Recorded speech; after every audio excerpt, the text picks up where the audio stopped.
Alors, c'est ma première publication. J'ai commencé à écrire, j'étais tout jeune. Je gardais les vaches et les moutons en Haute-Saône, chez mon beau-frère, et c'est là que j'ai commencé à composer. Et je crois que c'est un recueil de poésie, c'est Oui, ça? Voilà, un recueil de poésie qui représente des voyages avec mes collègues de la Rodia à Besançon, et puis des récits que j'ai rêvés quand j'ai subi une opération. Ils m'ont coupé la queue du pancréas, là, ils m'ont enlevé la rate, et puis en me réveillant, j'ai dit à l'infirmière, donnez-moi un papier, un stylo, et puis j'ai fait un texte, le dernier, Olaf, Igor, répétitif. Dans ma vie, j'ai une grande famille, et chaque fois qu'il y avait des mariages, des baptêmes, tout ça, je faisais un texte.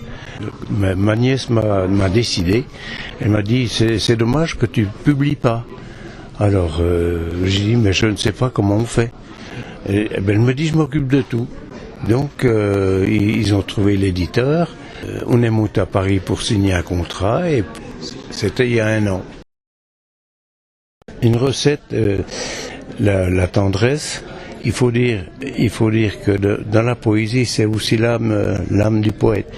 C'est vrai que j'avais une vision des choses, de la nature, tout ça, et je l'ai retranscrit dans mon ouvrage. Oui. Alors pour l'instant, j'ai écrit la vie de mes beaux-parents, de la Pologne, où ils sont nés. Ils ont été arrêtés après, quand les Allemands sont arrivés en Pologne, ils ont été arrêtés par la Gestapo, qui les a versés au service obligatoire, au STO.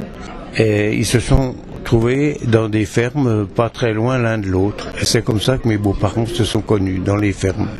Parce qu'il y avait un Polonais, ils avaient l'autorisation des propriétaires des fermes le samedi soir, si le travail avait été fait bien, de se retrouver un petit peu. Puis il y avait un Polonais qui avait un vieil accordéon et qui les faisait danser. Eh bien, merci. Voilà, il n'y a pas de souci. Ouais, c'est intéressant.